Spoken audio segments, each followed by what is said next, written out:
do André, do nosso André, a história do Chuca-Chuca. Esse sujeito aqui é caseiro, num sítio, aqui em São Paulo. Mostra o sítio. Ali, ó. Caseiro e tal, papapá. Só que o dono do local, né, vai lá e diz: mas, rapaz, você não cuida de nada. O pato tá morrendo de fome, o ganso tá querendo comer o frango. Aí manda ele com a mulher embora e contrata um novo caseiro. É aí que começa a história de Chuca-Chuca. Põe no Cidade. Um sítio afastado na zona rural de Juquitiba, interior do estado. Palco de uma tragédia. A vítima é este homem de 43 anos, o Manuel. Ele foi contratado pelos donos do local para ser caseiro da propriedade. Mas o que ele não contava era que o antigo funcionário, que ainda morava por lá, não iria aceitar ser substituído na função. Daí pra cá ele começou a ficar revoltado e pediu para ficar uns dias na casa até poder desocupar, arrumar um lugarzinho para ficar, e quando pensou que não, ele fez essa tragédia com o seu Manuel. A família do homem, que por medo não quer se identificar, é proprietária do sítio há vários anos. Como precisavam de alguém para cuidar do local, receberam a indicação do André. O homem era acima de qualquer suspeita. Casado, a esposa estava grávida. O acordo era o seguinte: ele cuidava do local e dos animais. Em troca, ele poderia morar na parte de baixo da casa. Conheci ele num sítio aqui próximo, né? Por uma senhora que me apresentou ele. Falou bem dele, falou que ele estava trabalhando no sítio, mas estava ganhando tão pouco lá que só dava para comer. Então eu quis ajudar ele, trazendo ele para cá para cuidar dos meus bichos, tudo, e cuidar do mato, né? Roçar, limpar, tudo. Foram 7 meses em que tudo parecia bem. Mas o proprietário não estava satisfeito. André mal cuidava do local. A esposa dele foi ao hospital. E foi deste momento em diante que os problemas aumentaram. O pior iria acontecer. Não estava gostando mais do serviço dele porque ele é uma pessoa muito bruta. Você ia falar com ele, só ele que estava certo. Você ia falar do serviço, ele falava que não deu para fazer e quando desse fazeria.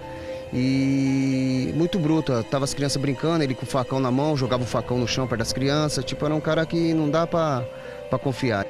O homem estava decidido, não queria mais André na propriedade. Deu um prazo para ele deixar o local. O proprietário, contando que tudo iria bem, contratou o Manuel.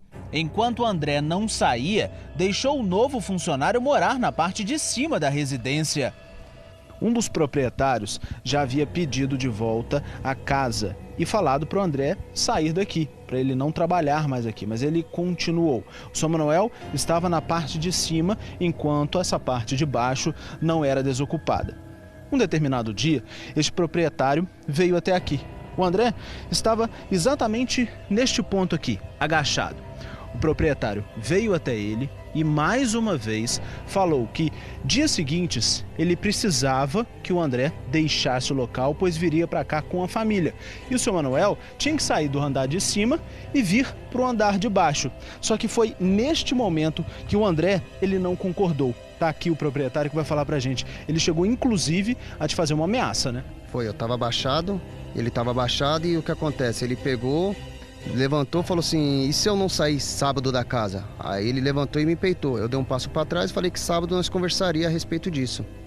E aí ele pegou e entrou para dentro de casa batendo na porta com força. O dono do local foi embora. Pensou que tudo não passava de uma discussão. Alguns dias depois voltou, como havia prometido. Foi então que veio a surpresa. Quando os proprietários vieram até aqui, notaram algo diferente. Primeiro, que não havia ninguém, nem o André e nem o seu Manuel. Depois viram essa quantidade de sujeira e principalmente esses detalhes, esses pedaços de porcelana quebrados ao chão. Isso aqui fazia parte de um vaso que ficava dentro da casa, em cima da geladeira. Quando eles viram este cenário, tiveram a certeza que aqui houve uma briga. Foi então que eles decidiram voltar, subir e ir até a casa principal. Os familiares começaram a andar pelo local, chamando por André e Manuel, mas nenhum deles respondia. O silêncio tomava conta, assim como a preocupação.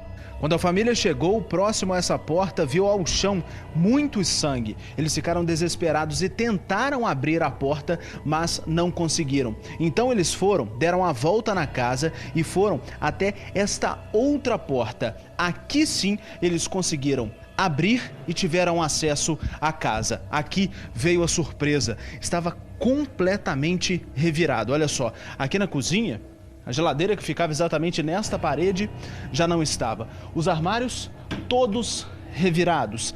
Não sobrou nenhum bem de valor. A cozinha também muito revirada. Uma televisão que ficava aqui também foi levada. Aqui dos quartos, mais bens levados. A gente consegue ver, pouco sobrou. Mas a grande surpresa veio quando eles vieram a este quarto primeiramente. Aqui ficavam outros televisores e uma outra cela. Os bens de maior valor, eles foram levados também pelo André. Mas nada se comparou quando eles vieram até este quarto. A porta estava trancada e ao chão estava o senhor Manuel já sem vida. Se ele tivesse ido embora, levado menos bicho, levado as coisas, tudo bem, mas ele levou a vida do seu Manuel, né? E assim, é um choque você chegar na casa sua, encontrar o que você encontra, aquela marca de sangue no chão muito grande, o coitado do seu Manuel todo perfurado, já sem vida.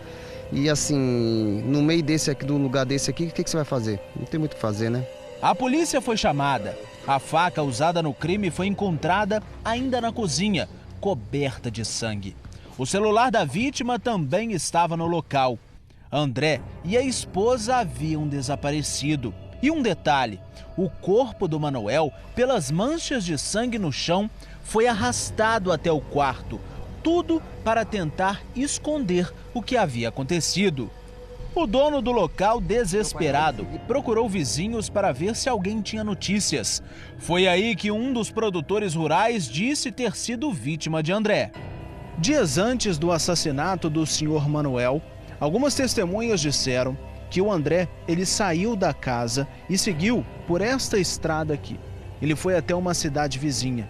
Lá, ele alugou um pequeno caminhão. A intenção dele seria voltar para o local e levar todos os animais e outros pertences. Mas algo saiu como ele não previa. Quando ele voltou por essa estrada, ele estava sozinho e passou justamente por este local aqui. O veículo acabou atolando. Foi então que ele precisou abandonar o veículo e voltar a pé para a propriedade. Depois de matar Manuel, André chamou o vizinho para rebocar o caminhão. O homem acabou também sendo rendido. André pegou o caminhão, foi até a propriedade e carregou o veículo com móveis, eletrodomésticos e boa parte dos animais da propriedade. Cerca de R$40 mil em bens. O homem acredita que tudo isso comprova que André agiu de caso pensado. Não queria perder a boa vida e o local em que vivia, mesmo sem ser o dono. Nós estamos entrando agora na casa onde o André estava morando. É difícil o acesso, porque quando saiu ele trancou as portas e só essa janela ficou aberta. Aqui a gente consegue ver exatamente como ele deixou o local e também, em parte, como ele vivia. Muita sujeira. Aqui ao lado da cama a gente vê restos de lixo. A cama com um colchão e alguns móveis ele deixou para trás. Mas aqui dentro do armário, olha só, não ficou nada, não restou absolutamente nada. Aqui ao chão apenas uma camisa. O móvel também ficou completamente vazio e aqui a gente tem acesso aos outros cômodos. Um banheiro que também não tem nada, ficou completamente vazio. E na cozinha que a gente consegue perceber o maior detalhe, ficou apenas um pé do par de sapatos para trás, uma geladeira que já não funcionava e na verdade era usada como um armário, na verdade, né? E aqui na cozinha, olha só, apenas alguns utensílios, alguns inclusive com restos de comida, o que dão a entender justamente que o André, ele estava morando aqui e saiu às pressas. Alguns brinquedos de crianças ficaram aqui ao chão. Ele não tinha filho, a mulher estava grávida, mas ele recebia algumas pessoas. E aqui por fim, olha só, a única porta da casa que ele deixou trancada. Ele saiu, trancou a porta e jogou a chave fora. Manoel perdeu a vida tentando impedir o roubo. André está foragido. A polícia ainda não tem pistas dele. A família já não quer mais ser dona do local. O paraíso está à venda. Aqui, assim, um lugar de lazer virou um lugar de terror, né? Ninguém vem mais pra cá. Vai ter que vender, né? Desfazer. E este é o homem que está foragido. Se você viu esse homem, se você conhece esse homem, se você sabe onde ele está, ligue. Ligue para o Disque Denúncia. Ligue para a polícia. E a sua identidade vai ser mantida no mais absoluto sigilo.